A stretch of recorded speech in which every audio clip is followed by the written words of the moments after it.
Y entonces a, vamos a hacer una oración y vamos a pedirle al Señor que nos hable en esta mañana.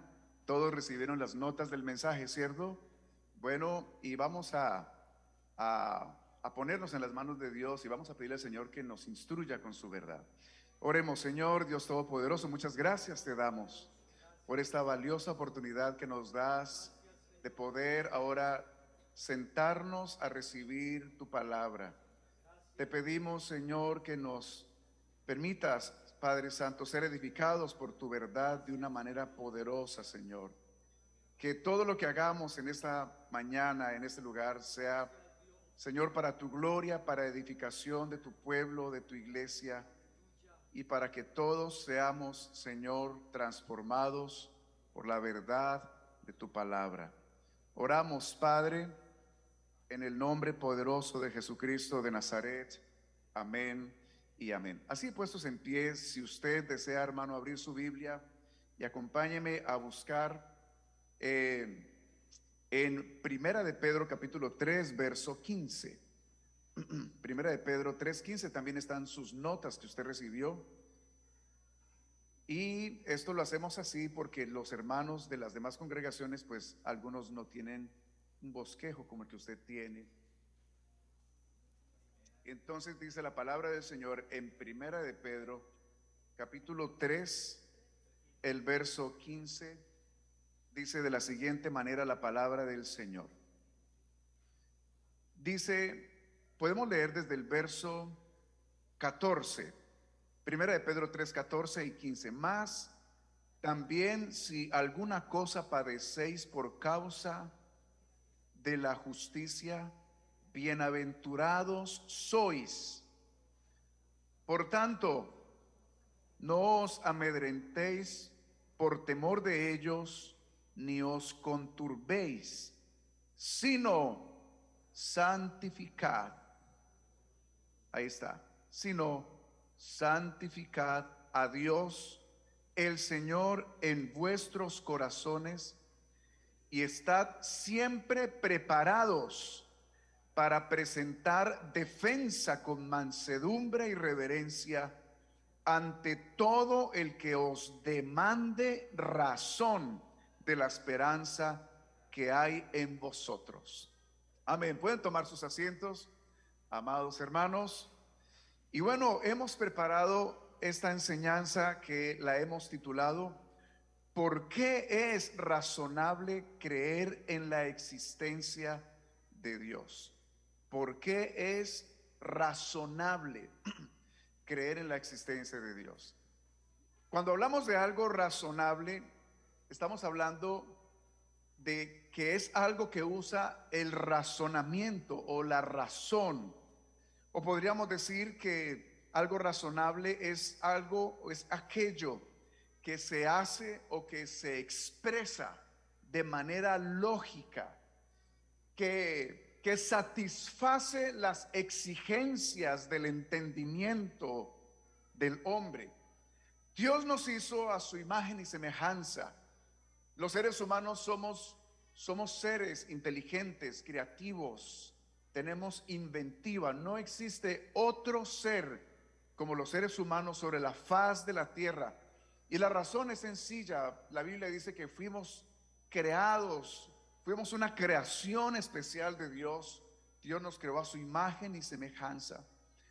Por lo tanto, somos seres razonables, pensantes, racionales. Somos seres que funcionamos con una lógica, buscamos consistencia, buscamos comprender las razones de las cosas. Por eso es que cuando alguien hace un truco de magia es tan llamativo, ¿cierto? Porque son cosas irracionales que nos quieren vender. Entonces uno siempre dice, ¿cuál es el truco? ¿Cierto? Quiere uno llenar el vacío que queda. ¿Cómo fue que hicieron desaparecer eso? Y entonces, como en la cabeza de uno no funciona así, de que las cosas se desaparecen, entonces uno dice, ¿cómo lo habrán hecho? Y uno quiere llenar el vacío que quedó con la explicación.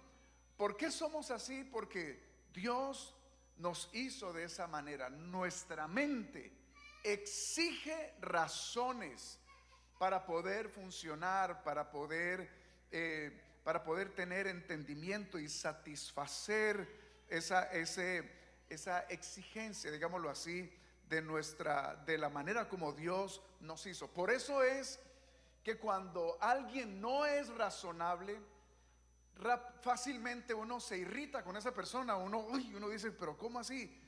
Y por eso es que no es apropiado una persona que está en el liderazgo, inclusive los padres, que cuando se trate de corregir a sus hijos, de disciplinarlos, cuando un jefe va a dar órdenes o va a poner orden o va a establecer algunos parámetros en la empresa, cuando de repente usa su liderazgo y en vez de dar razones dice frases como: se va a hacer así porque yo digo y punto.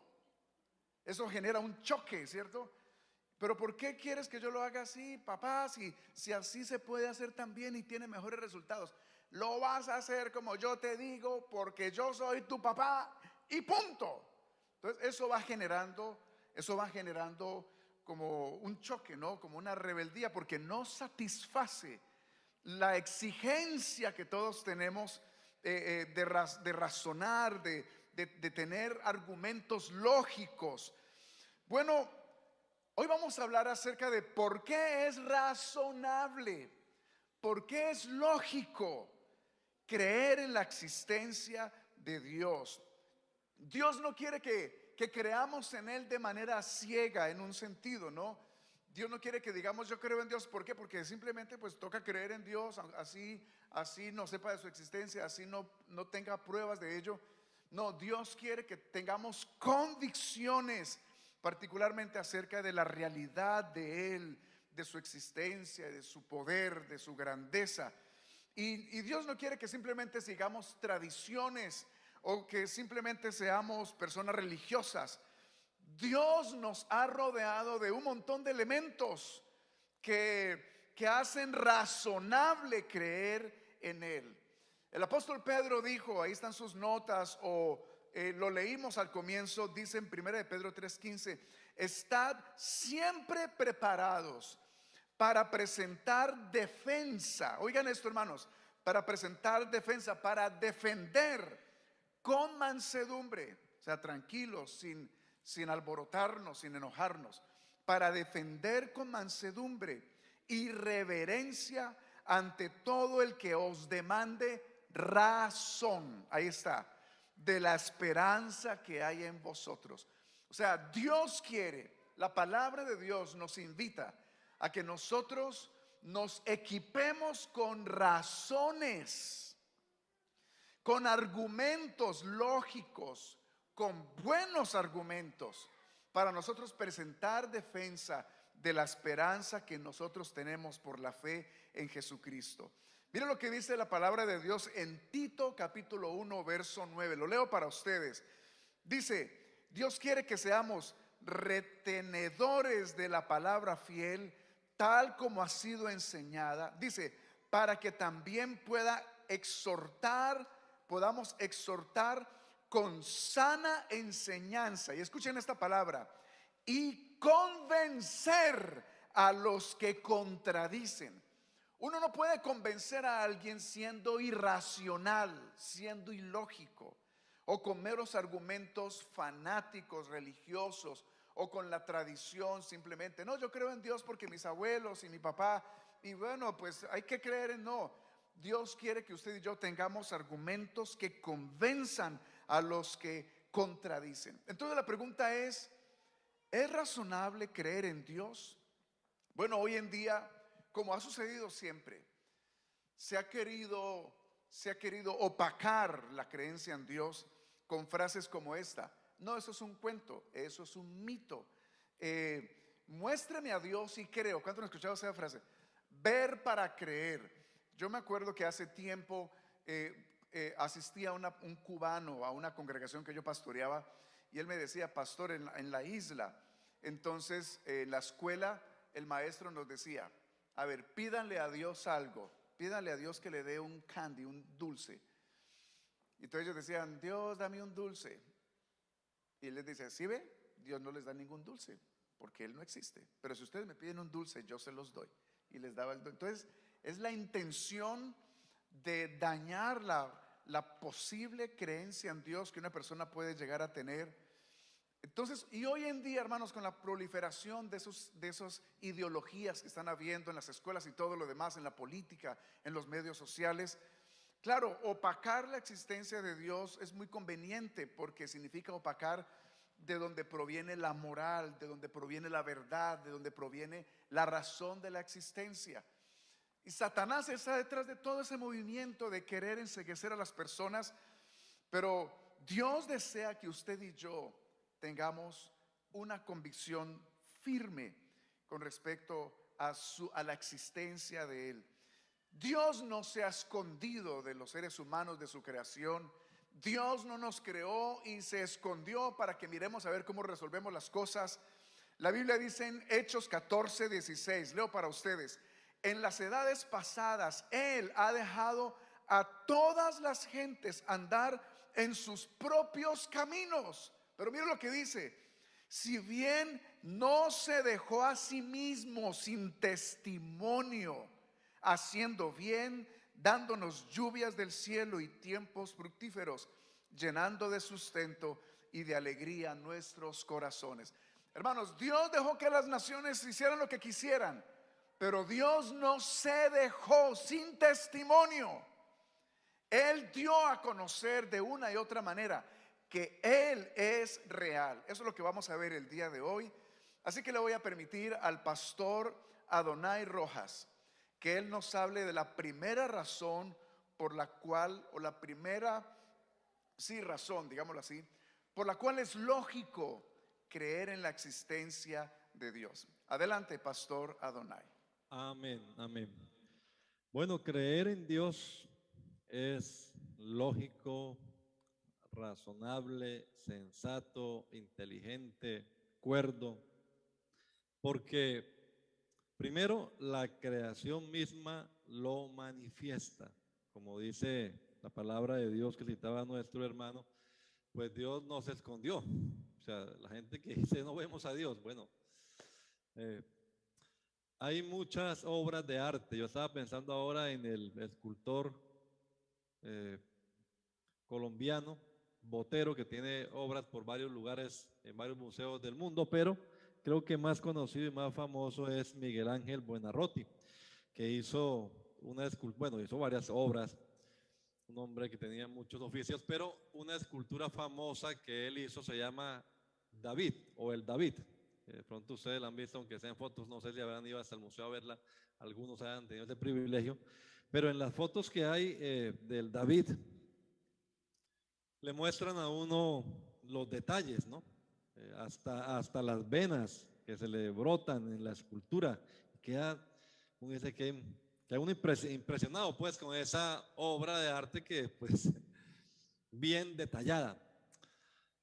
Creo que ninguno, con dos dedos de frente, como dicen por allí, podría imaginarse que esa obra de arte es producto de unos miles de años en los que una piedra de mármol comenzó a rodar por una montaña y fue cayendo hasta el, el caudal de un río, ¿no? Hasta el cauce de un río, y luego pues en el río, por los golpes de las piedras que le iban dando unas con otras, se fue dando esa forma hasta que al fin, por fin, salió por allá a una orilla y vemos esa escultura tan maravillosa.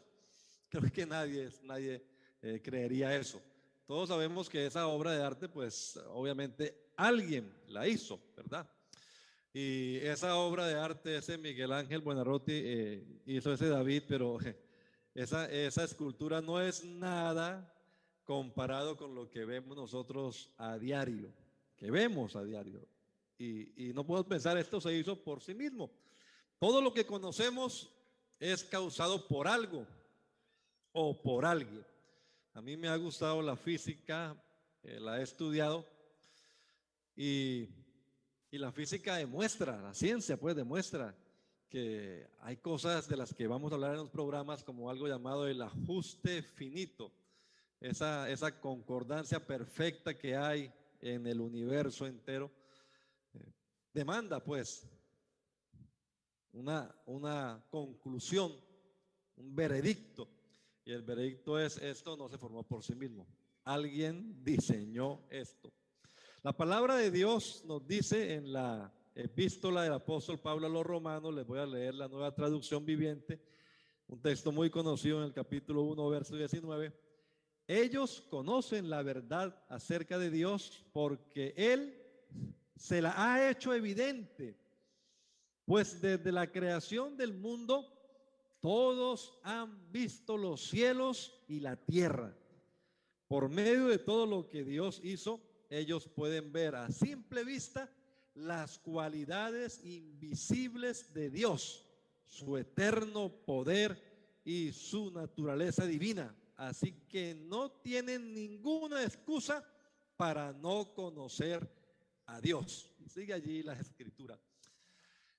Cuando usted ve un carro, un automóvil, hay un ejemplo que es el de un reloj muy conocido, ¿verdad? Todas las piezas que engranan un reloj suizo, o al menos un reloj de arena, que es de lo más elementales. Nadie puede imaginarse, se hizo por sí solito.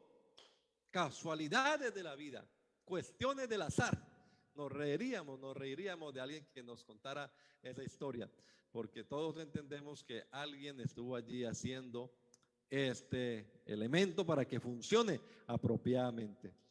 A eso se le conoce también en la teoría de la teología como la revelación general. Hay una revelación, Dios se muestra, revelar es mostrar. Dios se muestra a través de lo que ha hecho. La naturaleza demanda la existencia de un creador. Esa revelación general la encontramos en el atardecer. La gente va a tomarse fotos allá en el sunset, ¿no? Y esas obras de arte maravillosas que Dios hace cada día, pues vemos un cuadro y no creemos que la pintura cayó por sí misma y se dio solita. Sabemos que alguien la hizo, pero vemos un atardecer que es la inspiración natural y algunos piensan se hizo por sí mismo. Alguien dijo, se necesita más fe para ser ateo que para creer en Dios. El universo demanda entonces la existencia de un creador. Nadie puede decir, qué coincidencia tan maravillosa, mire cómo se formó esto. Claro que no, hay alguien que está allí actuando de manera especial. Quiero leerles, hermanos, otra porción de la palabra de Dios en el libro de los Salmos. En el libro de los Salmos, el capítulo 19, hablando de esta revelación general. Este hermoso salmo habla de dos tipos de revelación, la revelación general y la revelación especial, que la tenemos aquí contenida en la palabra de Dios. Los cielos y la tierra nos hablan de la existencia de un creador, pero no nos dicen qué debe hacer el hombre para salvarse. Ese es otro tipo de revelación que está aquí contenida en la revelación especial. Pero los primeros versículos de este salmo nos hablan de esa revelación general. Escuchen bien. Los cielos cuentan la gloria de Dios y el firmamento anuncia la obra de sus manos. Un día emite palabra a otro día y una noche a otra noche declara sabiduría. No hay lenguaje ni palabras ni es oída su voz, pero por toda la tierra salió su voz y hasta el extremo del mundo sus palabras. En ellos puso tabernáculo para el sol y como esposo que sale de su tálamo, se alegra cual gigante para correr el camino. De un extremo de los cielos es su salida y su curso hasta el término de ellos, y nada hay que se esconda de su calor. Hasta allí nos habla de esa revelación general. Hombre, los cielos, las estrellas, el firmamento, este planeta, nuestro cuerpo, todo lo que existe, nos está hablando de lo maravilloso y poderoso que es nuestro Dios. Lástima, como dice la palabra de Dios, pues que el hombre en su estado natural, a causa del pecado, no pueda llegar al conocimiento de Dios por esa revelación que Dios le está dando en el universo entero.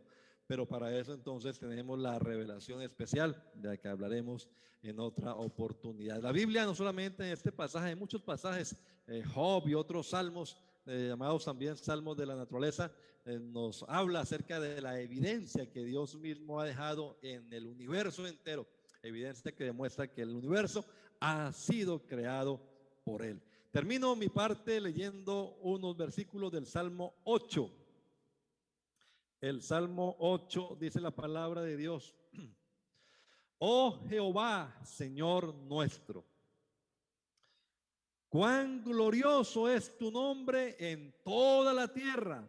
Escuche esta frase: has puesto tu gloria sobre los cielos. Y el versículo número 3 dice: cuando veo tus cielos, obra de tus dedos, la luna y las estrellas que tú formaste. Si nosotros vemos cualquier aparato y decimos esto no se hizo solo, alguien lo creó, pues piensen la complejidad de lo que existe en el universo y dígame si usted va a negar que esto se hizo solo, pero va a creer que otra cosa mucho más compleja, mucho más misteriosa, por sí misma se hizo. Claro que no. Creemos en Dios porque la creación misma demanda la existencia de un creador. Pero, hermanos, hay una segunda razón por la que es razonable creer en la existencia de Dios, y es porque la historia humana también lo demuestra. Amén. La historia demuestra, claro que sí, que es razonable creer en Dios. Es razonable. Hay un texto en la Biblia muy conocido. Se trata de una parábola que pronunció nuestro Señor Jesucristo, y es la parábola de Mateo capítulo 13, verso 31 y 32. Dice: les refirió otra parábola diciendo: el reino de los cielos es semejante al grano de mostaza que un hombre tomó y sembró en su campo, el cual a la verdad es la más pequeña de todas las semillas, pero cuando ha crecido es la mayor de las hortalizas y se hace árbol, de tal manera que vienen las aves del cielo y hacen nidos en sus ramas. La historia, la historia es el registro de los acontecimientos más importantes y sobresalientes de la humanidad. Ahora, pensar que la mano de Dios no ha estado involucrada en todo el trayecto del transitar de la humanidad no es correcto. Pensar que Dios no ha estado en todo este trayecto, que su mano invisible no ha estado en toda la historia de la humanidad, es incorrecto, porque Dios sí ha estado. Dios sí ha estado. Dios no ha abandonado, como decía nuestro compañero pastor. Dios no ha abandonado a su creación. Dios no ha abandonado a la humanidad. Dios siempre ha estado presente. Y creo que en esta mañana, reunidos todos, creo que hay un pueblo que ha venido anunciando a través de los siglos que creer en Dios es lo mejor que le puede pasar al hombre. Creer en Dios, que Él es real, es lo mejor que le puede ocurrir a una nación. Que los gobernantes les es conveniente gobernar en el temor de Dios. Eso es razonable.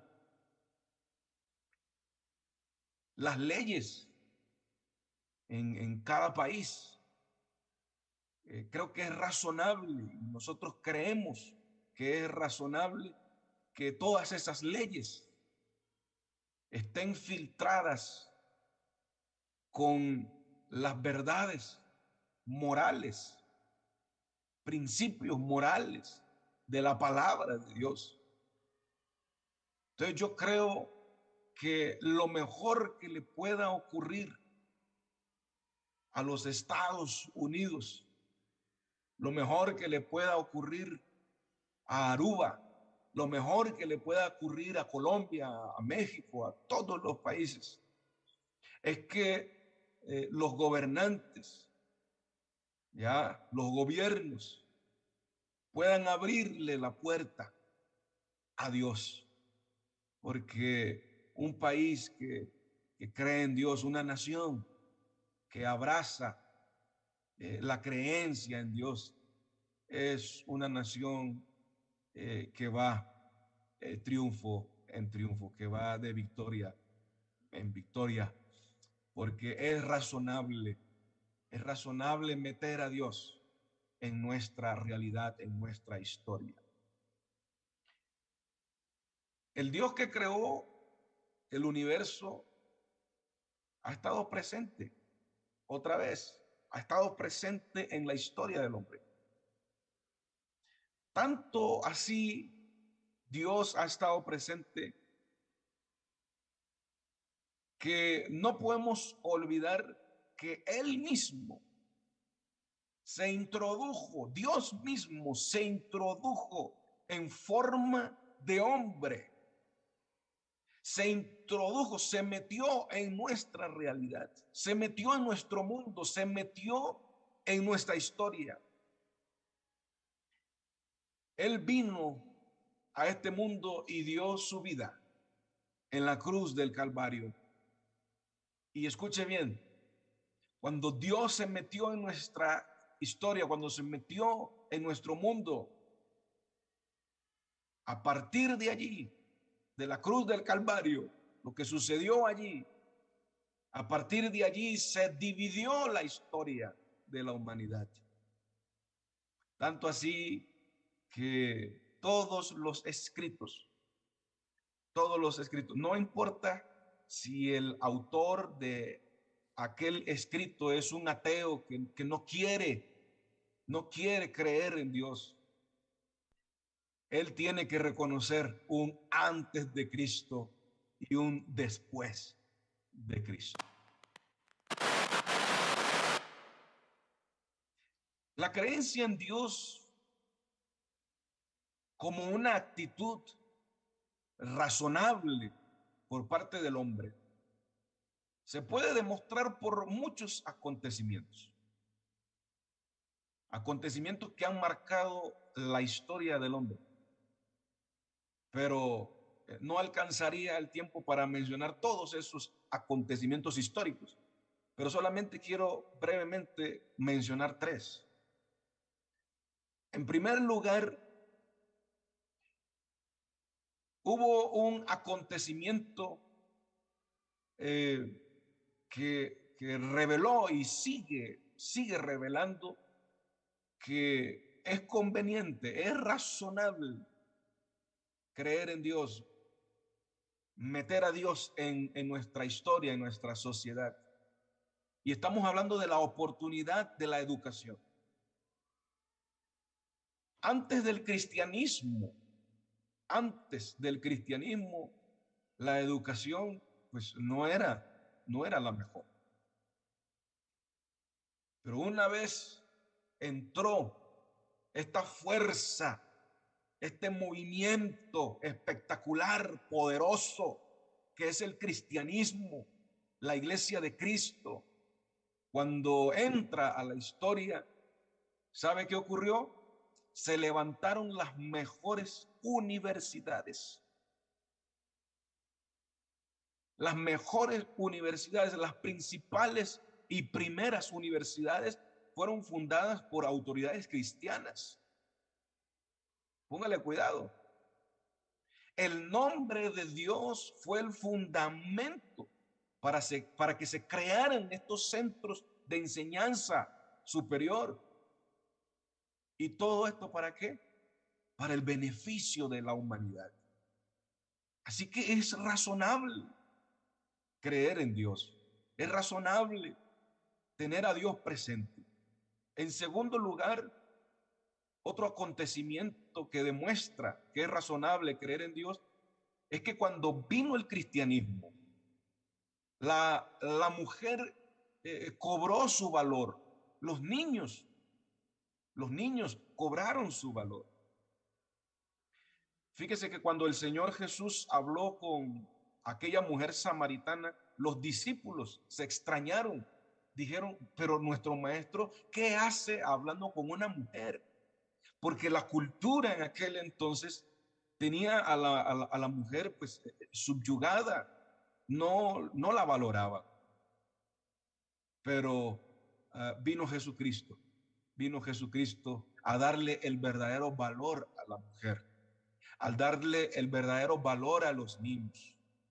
¿Se acuerdan que los discípulos regañaban a los niños? Dejen al maestro tranquilo.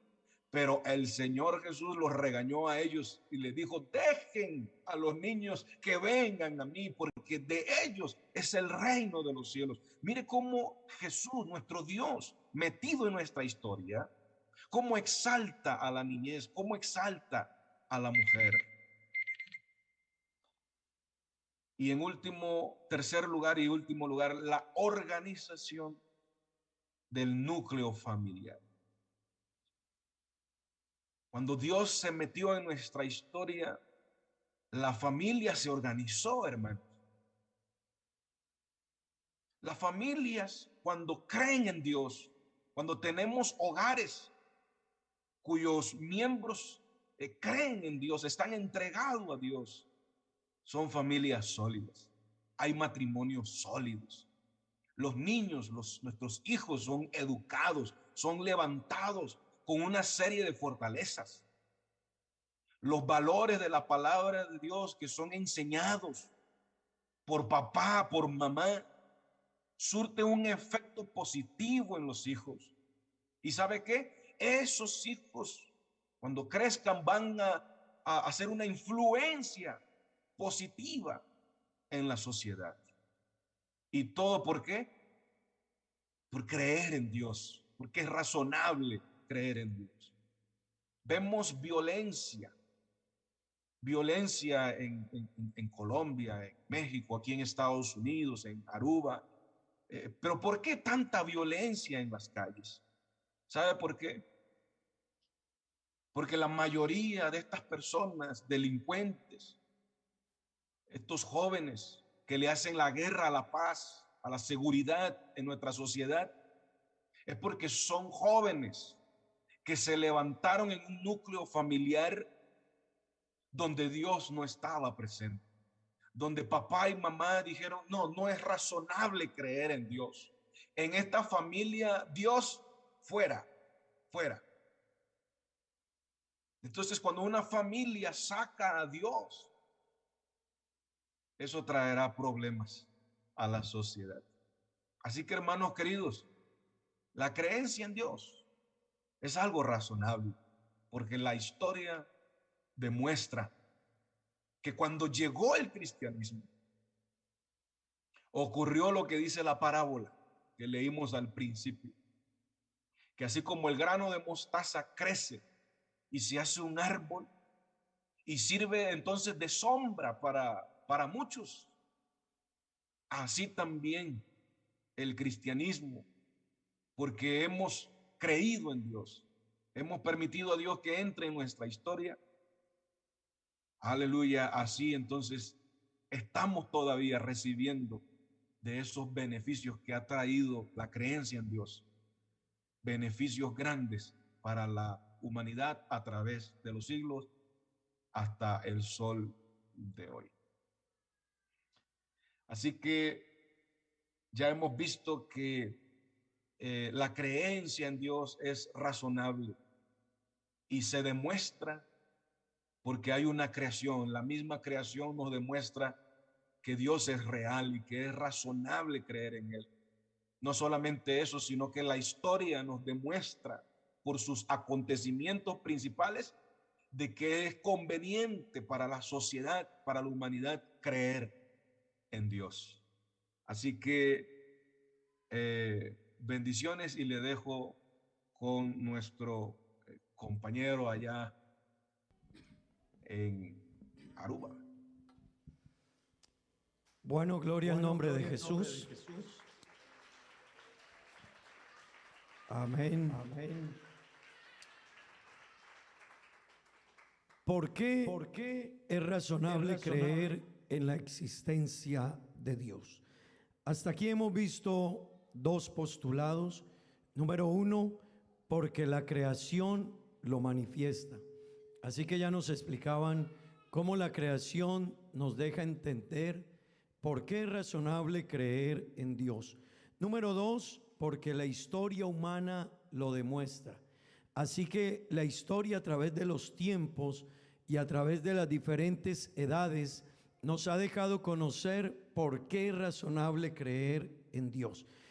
Número 3, y es donde voy a hacer mi presentación, porque la ciencia lo necesita.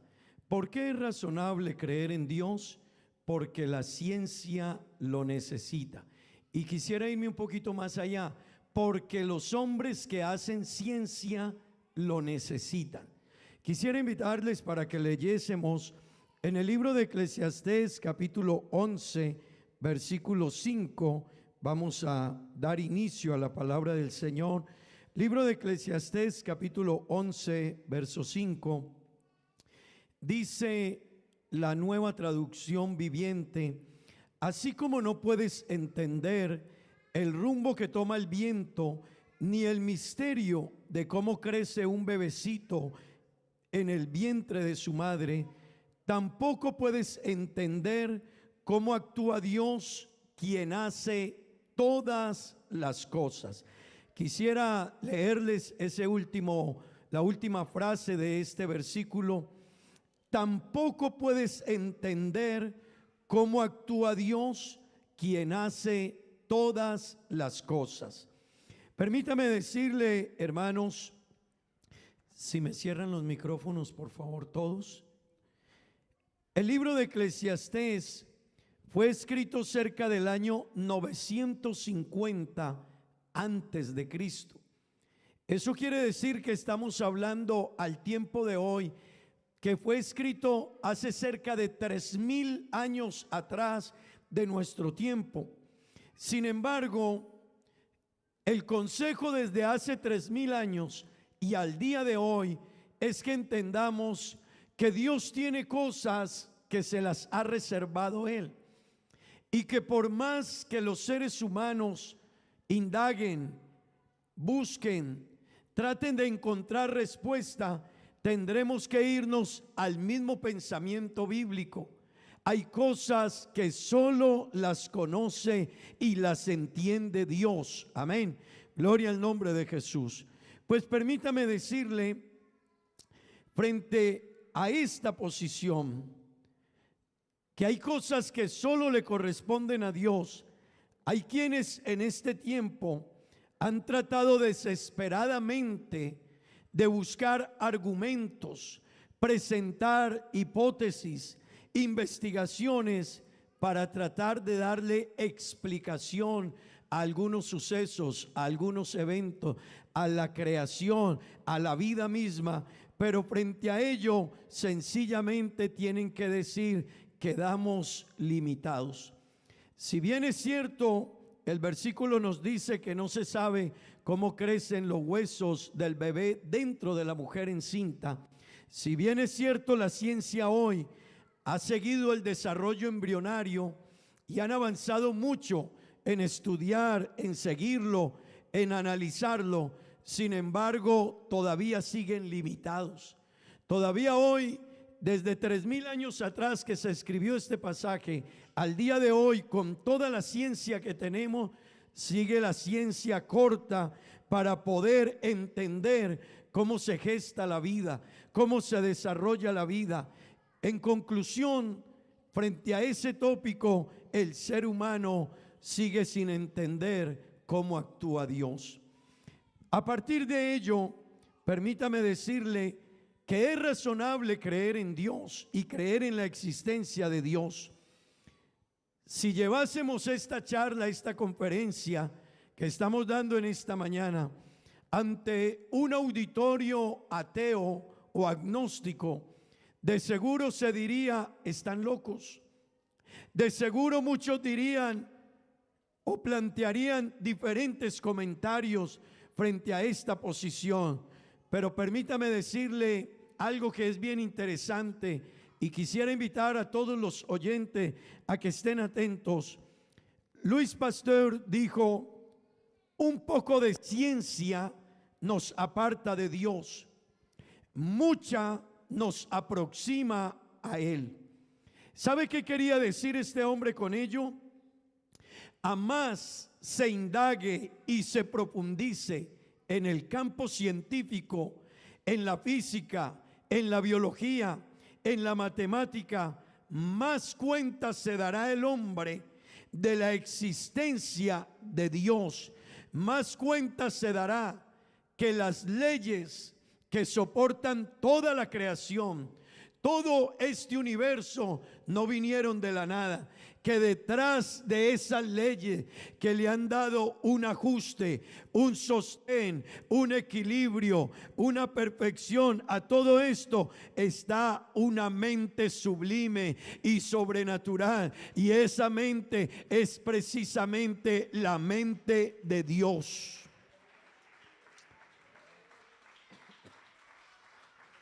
Así que si el ser humano quiere entender cómo funciona el mundo, el universo y todo lo que hay alrededor de él, tendrá que ir mucho más profundo en la ciencia. Pero a medida que entre en la ciencia, entenderá que detrás de todo está Dios. Déjeme decirle algo más. La misma inteligibilidad matemática, eso quiere decir la misma inteligencia matemática del universo y la sutileza y el poder de la matemática desarrollada para describir este universo constituyen evidencias mayores y muy claras de la existencia de un creador. Permítame ir un poco más allá. Hay algo en que tenemos que concordar, y es que Dios es la causa de que el universo llegase a existir. Que podamos entender que Dios es el que lo sintonizó. Déjeme ir más allá, que fue Dios quien organizó finamente los parámetros físicos. Fue Él quien estableció las condiciones iniciales para que este mundo estuviese y funcionase, de modo que por medio de él se produjera la formación de todos los elementos que existen. Así que frente a la pregunta que es razonable creer en Dios, y la respuesta porque la ciencia lo necesita, y más allá los hombres de ciencia, permítame decirle, es que la gente y a todos nuestros jóvenes que nos escuchan, muchos de ustedes en la calle, en la escuela, en el colegio, te van a decir Dios no existe. Pero a veces algunos de ustedes replican esto porque alguien lo dijo, pero ese que lo dijo lo escuchó de alguien, pero no son hombres de ciencia. Y escucha lo que dijo Louis Pasteur: a más ciencia, más nos acercaremos a Dios, pero a menos ciencia, más distantes estaremos de Dios. Hay gente que dice no creo en Dios, pero no sabe nada de Dios, no ha profundizado en la ciencia, no conoce cómo funciona este vasto universo. La física ha demostrado que el cosmos tuvo un comienzo, que el universo es mucho más complejo y maravilloso, escúcheme esto, y maravilloso de lo que se creía, y que el ajuste de los mecanismos que lo gobiernan, o sea, el ajuste finito, resulta más difícil de explicar sin recurrir a un designio inteligente. Pues eso es lo que dice la Biblia en Génesis 1:1. En el principio creó Dios los cielos y la tierra. Ahí está el designio inteligente de todo lo que existe y lo que la física hoy está reconociendo. Hace años atrás nos decía, es que venimos de la nada, pero permítame decirle, hoy la ciencia se ha dado cuenta y la física que todo esto, detrás de ello hay una mente inteligente. La biología es otra área de la ciencia que ha penetrado y se ha preocupado por penetrar en el interior de la célula y profundizando en los misterios del gen. Escuche esto, del genoma humano. Se ha dado cuenta que este es uno de los más grandes descubrimientos que han existido en los últimos tiempos.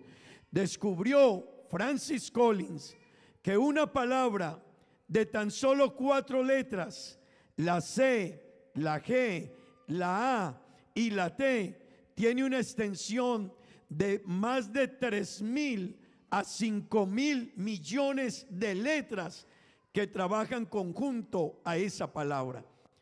Y permítame decirle la conclusión a la que llegó Francis Collins, quien era un ateo.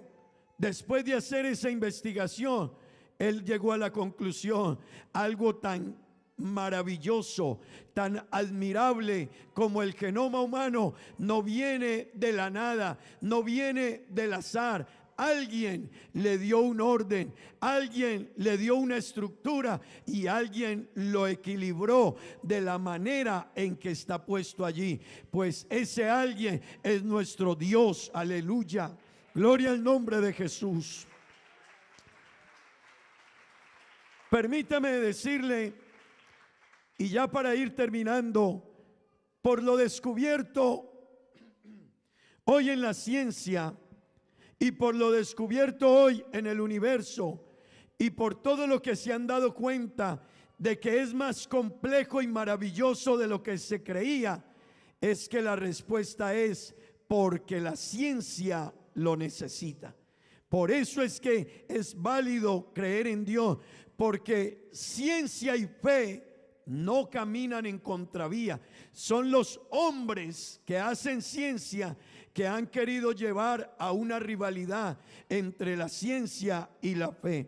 Si la ciencia necesita reconocer que a más se profundice en cada una de las leyes que contienen y sostienen este universo, entonces allí podrán concluir que detrás hay una mente admirable. La ciencia lo necesita porque ella, y termino con ello, no explica verdades absolutas. Y escuche esto, y Dios es un absoluto.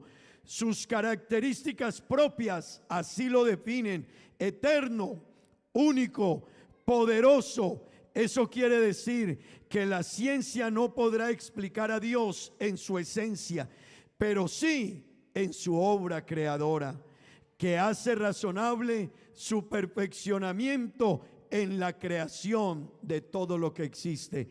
Hechos 17:28 dice, para que buscaran a Dios, si de alguna manera palpándole hallen, aunque no está lejos de ninguno de nosotros, porque en Él vivimos, nos movemos y existimos, así como algunos de vuestros mismos poetas han dicho. Así que por todo esto es razonable creer en la existencia de Dios y seguimos porque las vidas cambiadas así lo testifican.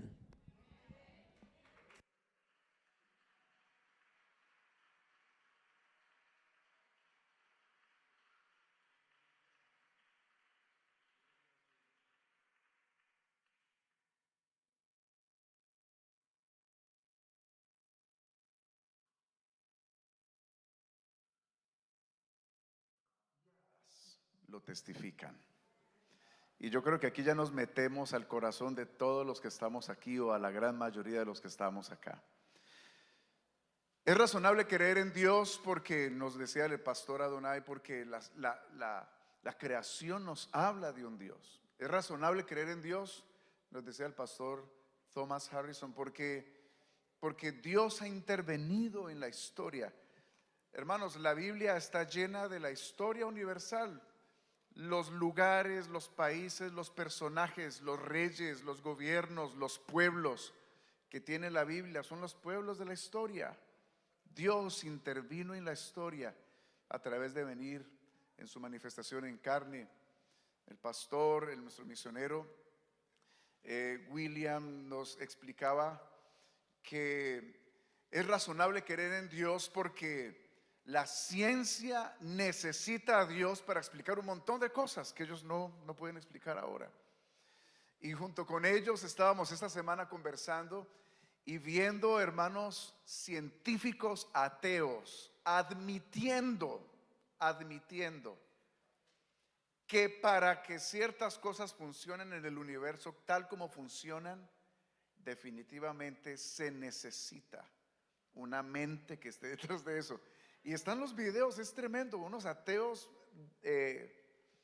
perseguidores de la verdad de Dios, de la palabra, conversando, y ellos decían en un video ahí en YouTube, decían, definitivamente esto no tenemos nosotros cómo explicarlo, porque hermano, la ciencia necesita a Dios finalmente dentro de su ecuación para poder explicar tantas cosas que van encontrando.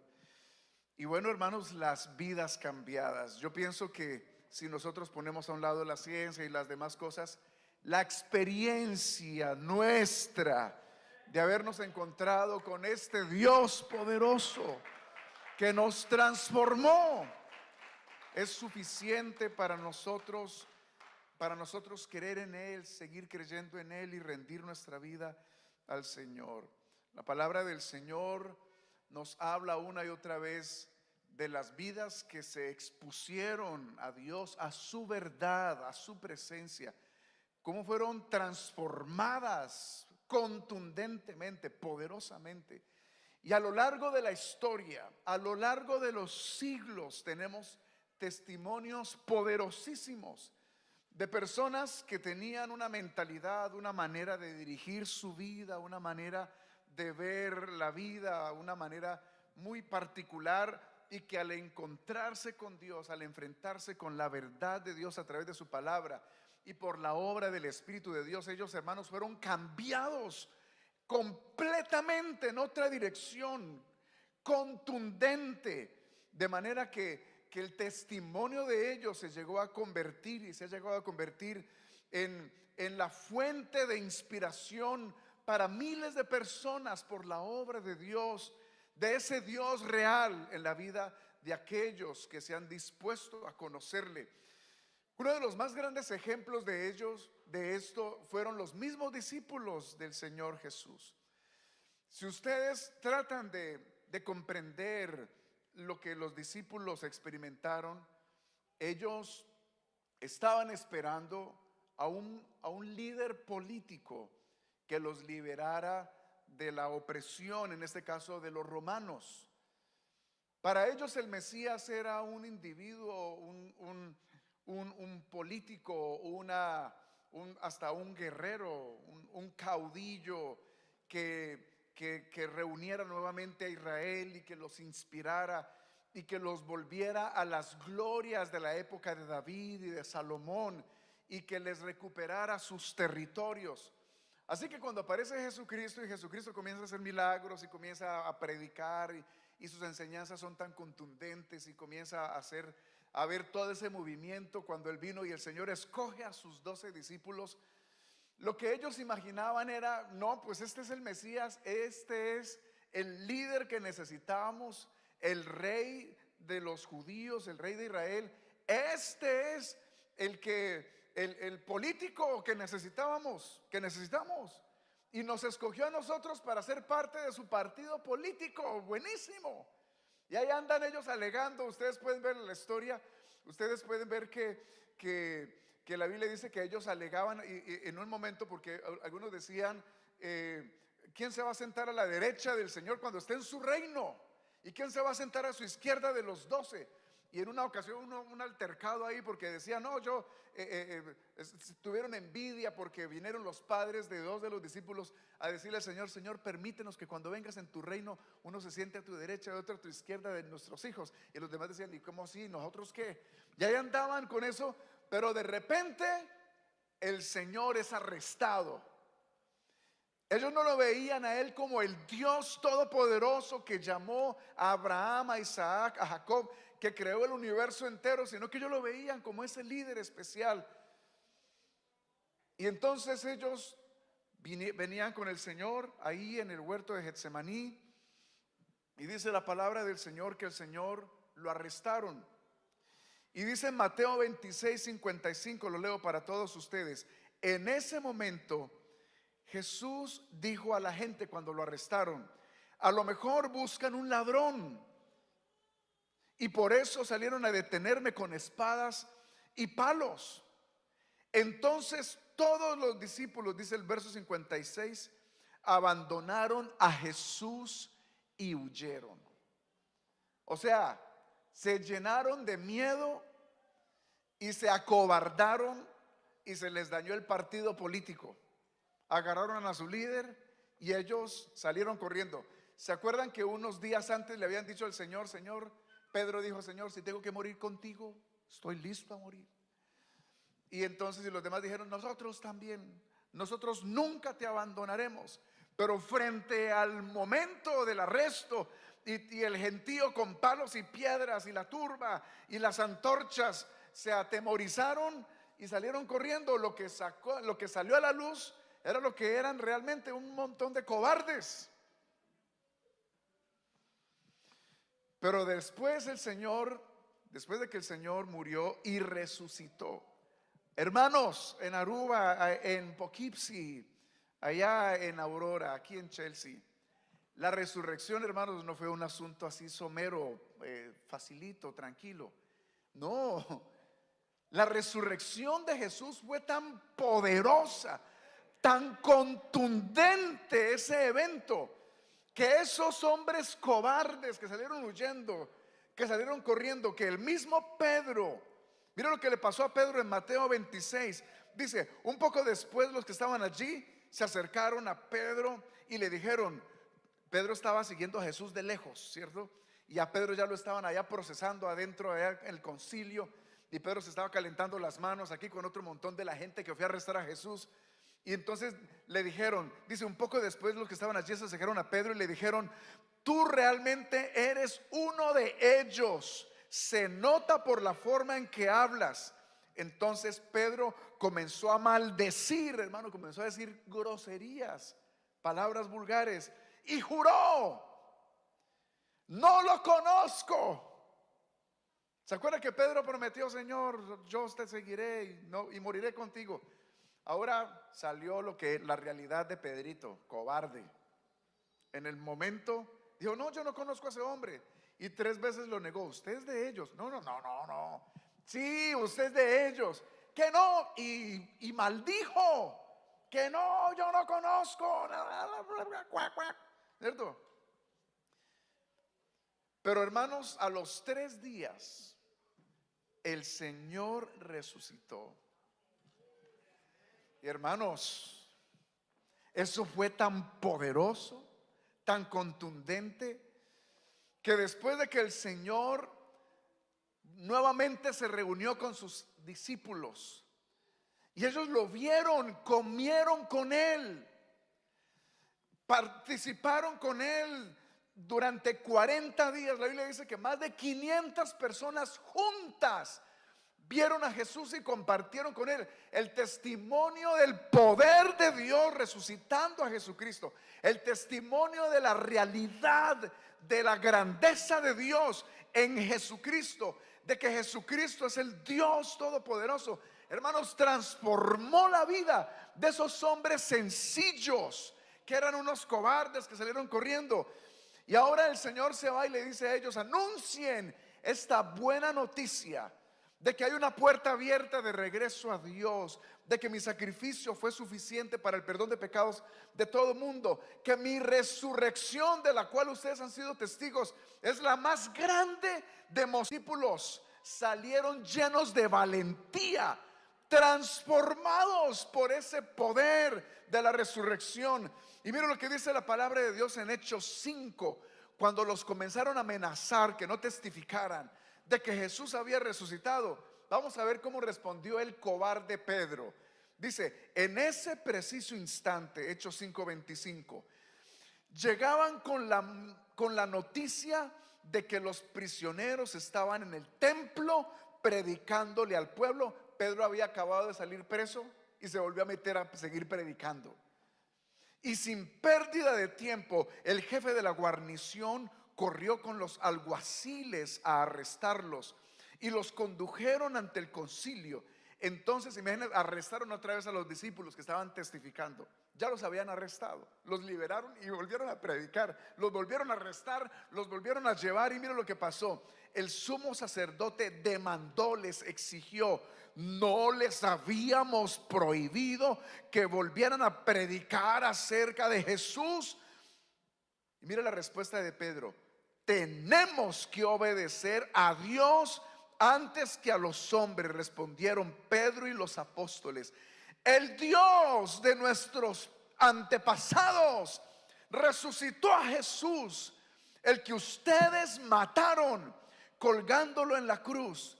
Luego, con su gran poder, lo exaltó a príncipe y salvador.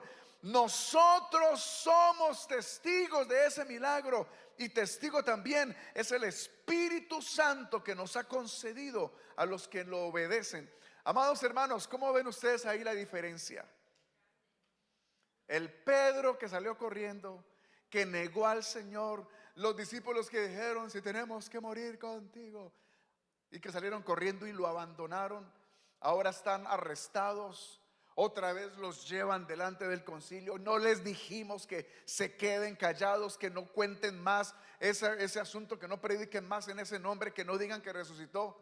Dijeron, y les dijeron: los vamos a encarcelar, los vamos a matar. Ellos dijeron: vamos a obedecer a Dios antes que a los hombres. Lo vimos resucitado, somos testigos de ello. Su promesa de resucitarnos es vigente, la creemos. Hagan con nosotros lo que quieran, hermanos. El poder de las vidas resucitadas es contundente, es una gran demostración de la realidad de la existencia de Dios. Otro hombre en la Biblia con un gran testimonio fue el apóstol Pablo, Saulo de Tarso. Mira lo que dice 1 Timoteo 1:12. Dice: mil gracias doy a Cristo Jesús nuestro Señor por escogerme como uno de sus mensajeros y darme la fortaleza necesaria para serle fiel. Cualquiera podría pensar, a lo más seguro fue que le vendieron la idea de Dios desde chiquito, la idea de que Jesucristo resucitó, y desde chiquitito le vendieron esa idea, así como hacen con los niños de escuela dominical, y le lavaron el cerebro al pobre. Y entonces el hombre por eso dice que cree en Dios. Vamos a ver el testimonio de él. Dice: figúrense, antes me burlaba de su nombre, y no solo me burlaba, sino que perseguía encarnecidamente a sus seguidores y procuraba causarles el mayor daño posible. Era un perseguidor de los que creían en Jesús, de los que creían en la resurrección de Jesús, de los que estaban anunciando que Jesucristo era el Mesías. Era un hombre que aborrecía a los cristianos, y no solamente los aborrecía, sino que era un activista, un terrorista religioso que se movía para hacerle la vida imposible a los cristianos, para arrestarlos, para conseguir las autorizaciones, para dañarlos, como él dice, hacerles el mayor daño posible. Pero mira lo que dice este hombre: pero Dios tuvo misericordia de mí, porque como entonces no conocía a Cristo, no sabía lo que hacía. Qué bondadoso fue conmigo el Señor, al enseñarme a confiar en Él y a estar lleno del amor de Cristo Jesús. La Biblia dice que Pablo pasó de ser perseguidor a ser perseguido.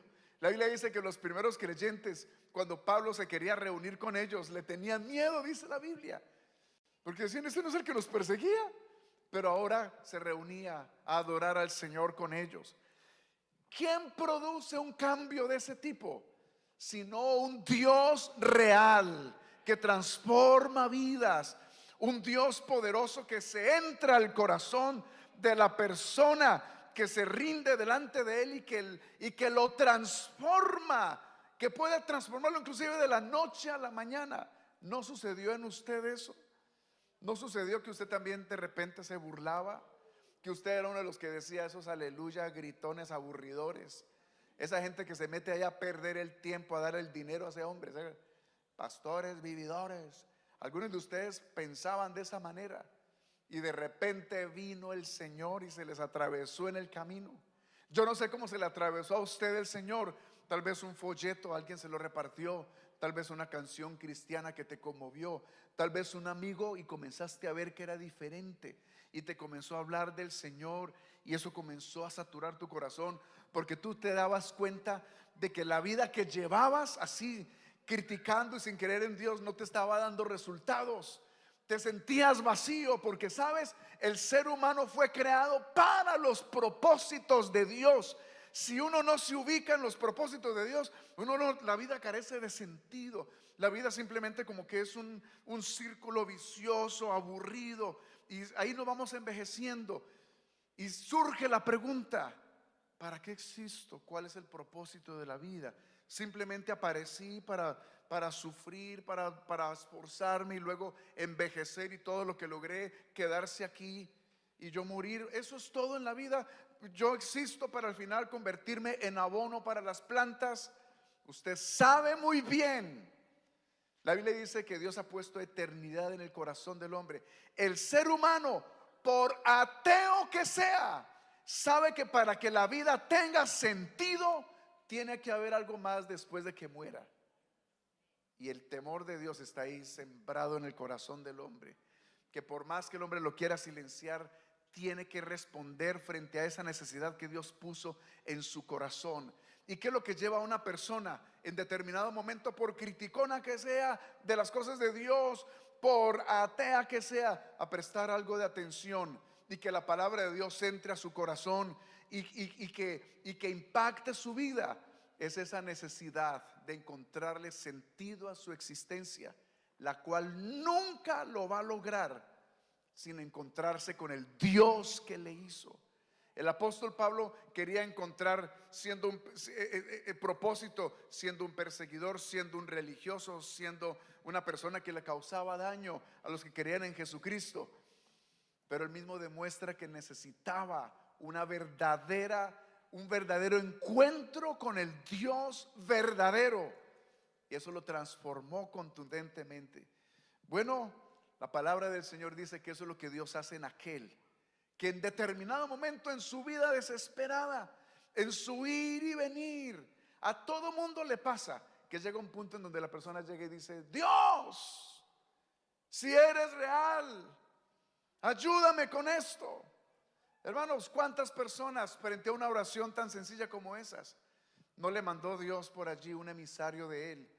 No vino la respuesta de Dios de alguna manera, y pasaron de ser burladores, pasaron de ser perseguidores, pasaron de ser criticadores, pasaron de ser personas que no querían nada con Dios, a personas transformadas por el poder de Dios. Mira lo que dice la Biblia, que es lo que Dios hace con aquel que escoge creerle a Él. Ezequiel 11:19: les daré integridad de corazón y pondré un espíritu nuevo dentro de ellos. Les quitaré su terco corazón de piedra y les daré un corazón tierno y receptivo, para que obedezcan a mis decretos y ordenanzas. Entonces verdaderamente serán mi pueblo y yo seré su Dios. Les quiero contar rápidamente, en un minuto, la historia de un hombre que se llama Jordan Peterson, un profesor de universidad en la Universidad de Toronto, en Canadá, ateo, un psicólogo analista, enseñando en la universidad a estudiantes de psicología. Si usted va a su canal de YouTube, aproximadamente unos 3 años para acá, ese hombre comenzó a desesperarse, a encontrar que su conocimiento no satisfacía un montón de preguntas que él tenía, a pesar de ser un experto de casi 30 años de estar enseñando psicología. ¿Y sabe qué hizo? Se metió en la Biblia por él mismo. Yo voy a ver, hermano, si hace apenas como unos 6 meses puso un video, Jordan Peterson, dice: yo quiero decirle a todos, si está llorando, de que yo no sé lo que me está pasando, pero creo que estoy creyendo en el Cristo. Así dice: estoy creyendo en el Cristo. Esto está tomando sentido. Y lo pusieron a debatir contra uno de los grandes ateos de hoy en día. Y lo pusieron a debatir, y Jordan Peterson se paró a defender la fe cristiana y la palabra de Dios, siendo un ateo. Y ahora él mantiene poniendo sus discursos, sus videos y todo lo demás, defendiendo la palabra de Dios, la fe, el sentido común espiritual.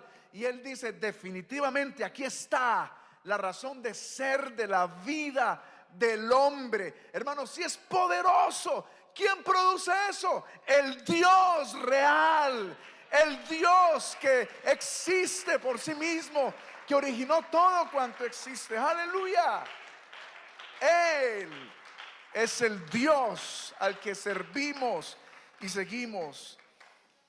Y si usted está aquí escuchando esta charla, esta conferencia, esta enseñanza, y usted no ha entregado su vida al Señor, yo le invito, yo te desafío a que abras tu corazón, a que abras tu corazón y le digas al Señor: Señor, quiero conocerte.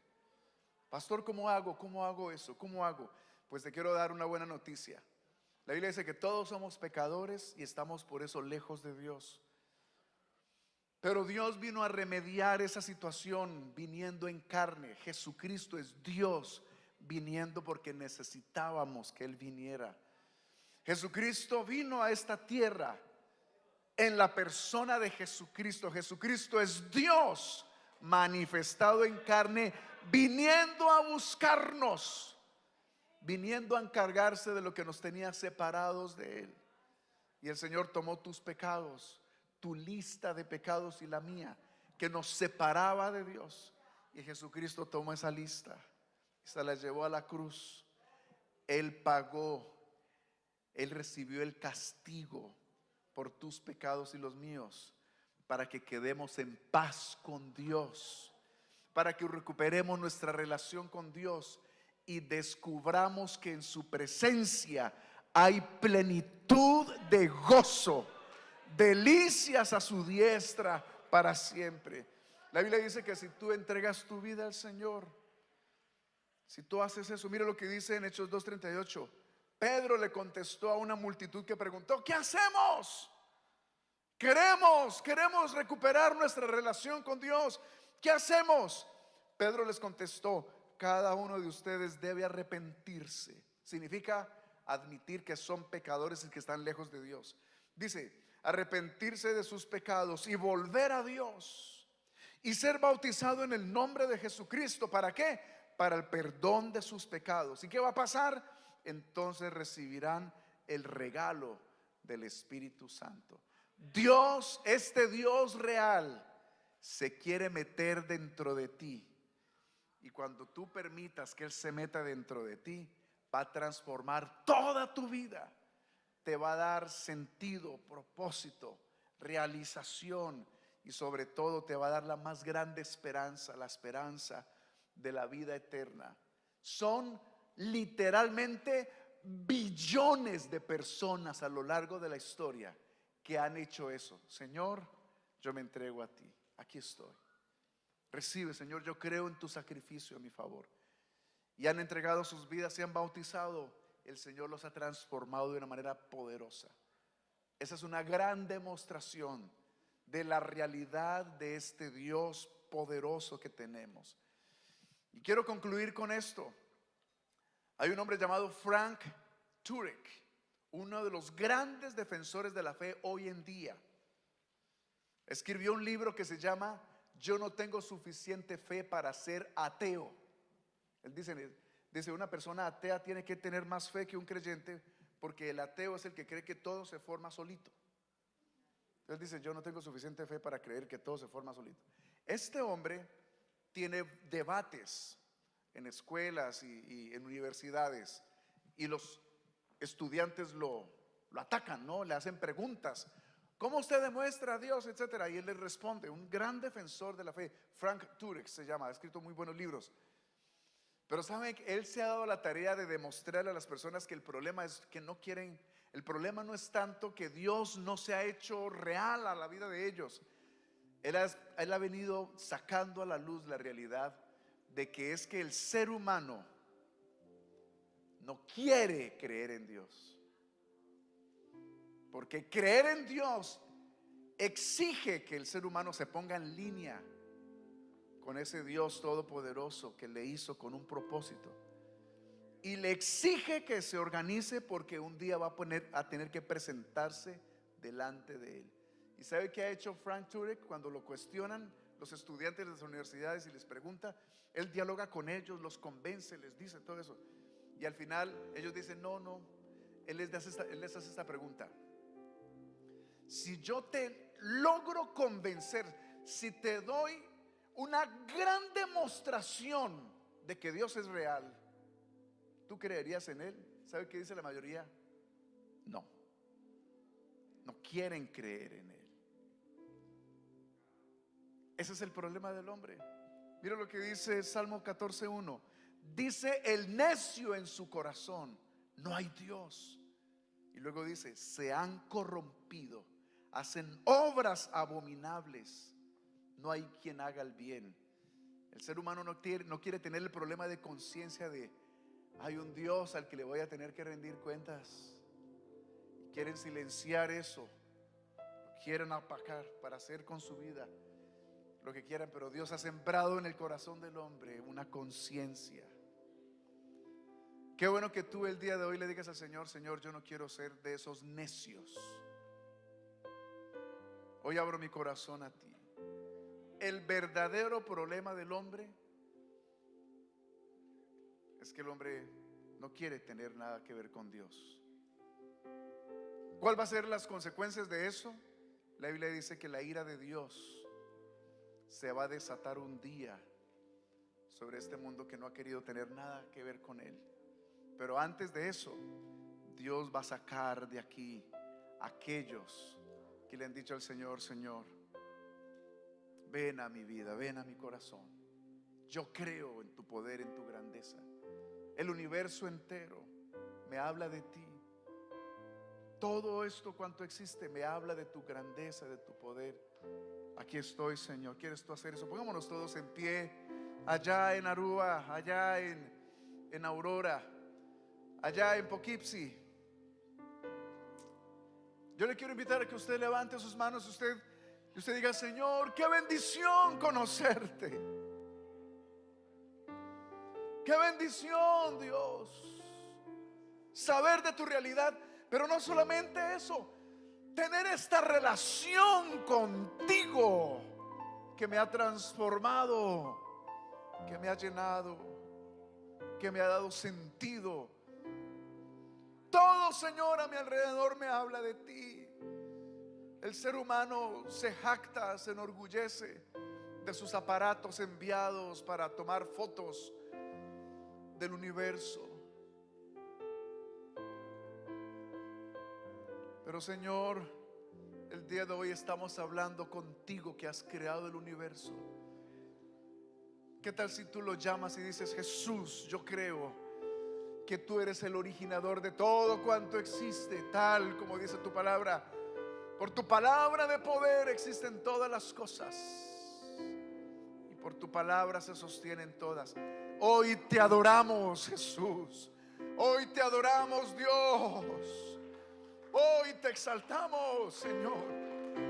Hoy reconocemos tu grandeza. Señor, hoy nos damos la vuelta para mirar tu gran majestad y tu poder. Hoy nos rendimos ante tu grandeza, Señor. Aquí estamos. ¿Quieres decirle al Señor eso? Señor, aquí estoy. Haz tu obra en mi vida. Obra tu propósito en mi ser. Señor, aquí estoy. Tú has transformado mi vida. Lo seguirás haciendo.